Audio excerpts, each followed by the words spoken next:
¿Y si el misterioso mensajero anunciado antes de la gran luz no fuera quien muchos imaginan? En la saga Caballo de Troya, una antigua profecía, un hombre oculto y la figura de Melquisedec parecen formar parte de un mismo enigma. Pero para comprenderlo, debemos separar con cuidado la Biblia, la mística, la historia y la ficción. El punto de partida se encuentra en el capítulo 3, versículo 1, del libro de Malaquías.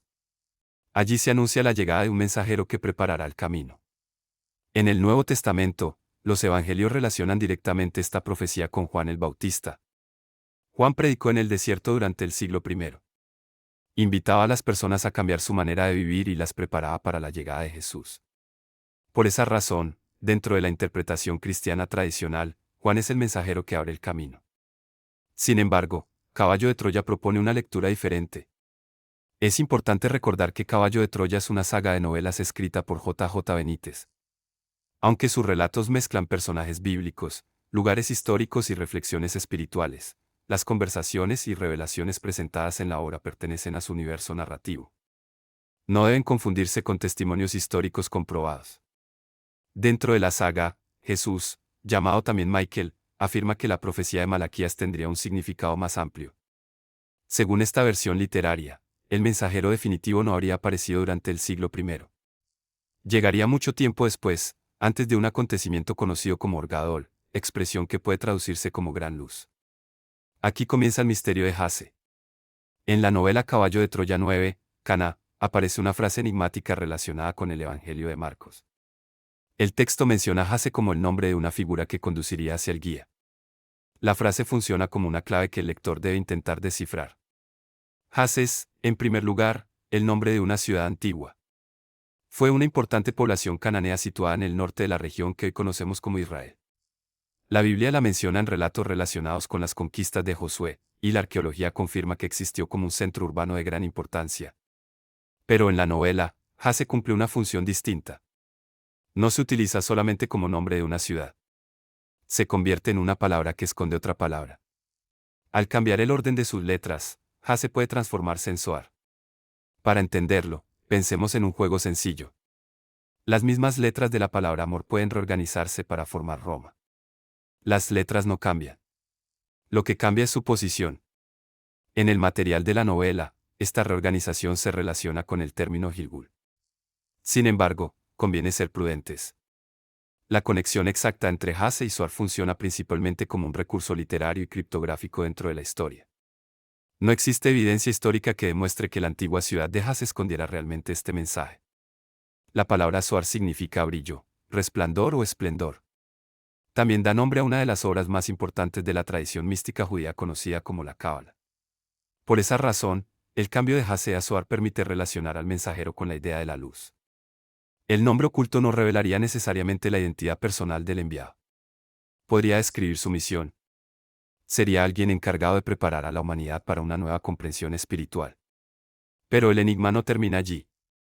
Para comprender la función de ese futuro mensajero, la saga dirige la atención hacia otro personaje misterioso.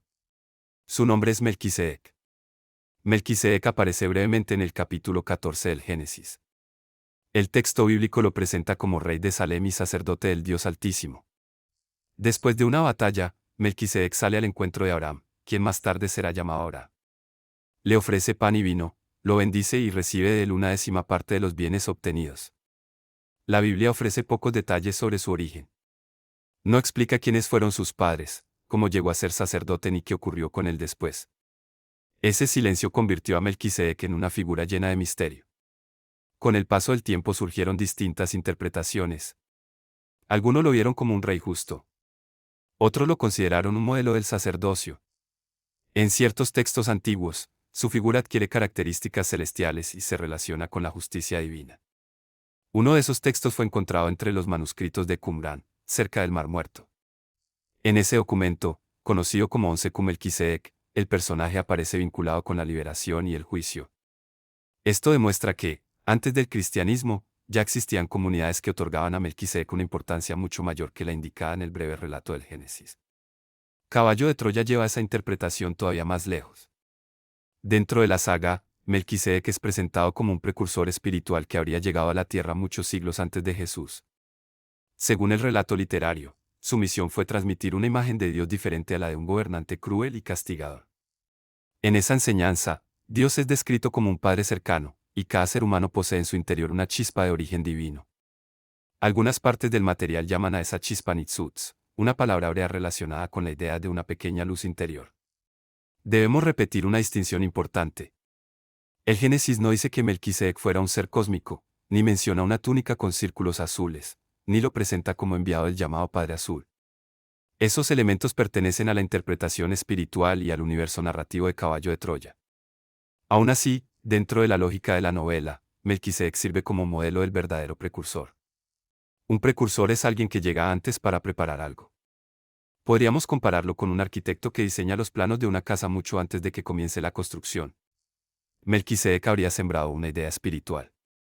Juan el Bautista habría preparado a su pueblo para la aparición pública de Jesús. Y el futuro mensajero prepararía a la humanidad antes de la gran luz. Cada personaje tendría una tarea diferente. Juan el Bautista anuncia una llegada cercana dentro del relato bíblico. Melquisedec introduce una enseñanza antigua dentro de la interpretación de la saga. El mensajero de Jase o Zoar aparecería al final de una etapa, cuando el mundo estuviera listo para recibir una revelación mayor. ¿Y cuál sería exactamente su misión? Según la filosofía presentada en las novelas, este enviado no llegaría para fundar una religión. Tampoco buscaría ser adorado, construir templos o imponer nuevas reglas. Su trabajo sería ayudar a las personas a recordar una verdad que habrían olvidado. La expresión utilizada es refrescar la memoria del mundo. La idea puede entenderse con un ejemplo. Imagina una computadora que ha funcionado durante años con programas dañados. Poco a poco, los errores se acumulan. El sistema se vuelve lento y comienza a mostrar información falsa. Antes de instalar una actualización importante, sería necesario limpiar esos archivos. En la novela, el mensajero cumpliría una función parecida. No sería la gran luz, ni el creador de esa transformación. Sería quien prepara el terreno, elimina confusiones y ayuda a las personas a liberarse del miedo. Esas confusiones incluirían la idea de un Dios que disfruta castigando, la obediencia basada únicamente en el terror y la creencia de que una institución posee toda la verdad. El mensajero invitaría a cada persona a pensar, a escuchar su conciencia y a recuperar una relación directa con el Creador. La Orgadol, o Gran Luz, representa entonces un cambio profundo. Dentro de Caballo de Troya, se relaciona con el final de un periodo de aislamiento espiritual de la Tierra y con una futura manifestación de Michael. Esta explicación pertenece a la cosmología de la saga. No es una enseñanza explícita de la Biblia ni un acontecimiento confirmado por la historia o la ciencia. En los textos bíblicos, la luz suele representar esperanza, salvación, conocimiento y presencia divina. En la literatura mística, puede simbolizar una forma más elevada de comprensión. Caballo de Troya reúne esas imágenes y las convierte en parte de una historia sobre el destino espiritual de la humanidad. Así llegamos al centro del enigma. Desde la perspectiva del Nuevo Testamento, el mensajero de Malaquías es Juan el Bautista. Desde ciertas tradiciones antiguas, Melquisedec es una figura de justicia y liberación. Dentro de Caballo de Troya, Jase y Zoar forman una clave literaria que anuncia un enviado futuro antes de la gran luz. Estas versiones no dicen exactamente lo mismo y no deben mezclarse como si fueran un único relato histórico. La fuerza del misterio está precisamente en esa diferencia. La Biblia ofrece una interpretación religiosa. Los textos antiguos muestran cómo una figura puede cambiar con el paso de los siglos. La mística utiliza símbolos para hablar de realidades espirituales. Y la novela combina todos esos elementos para construir una explicación propia. Tal vez el mensajero de Jase no sea solamente un personaje que debemos esperar. Tal vez también represente una pregunta dirigida a cada lector. ¿Cuántas ideas aceptamos por miedo? ¿Cuántas creencias repetimos sin examinarlas? ¿Y qué ocurriría si prepararnos para la luz significara aprender a distinguir entre la fe, la tradición, la historia y la ficción? El enigma de Jase, Zoar, Melquisedec y la gran luz no demuestra que exista un mensajero futuro. Pero sí muestra cómo la humanidad utiliza relatos, símbolos y personajes antiguos para expresar una esperanza constante, que alguien nos ayude a superar la confusión y a recordar que la búsqueda de la verdad también exige conciencia, libertad y responsabilidad.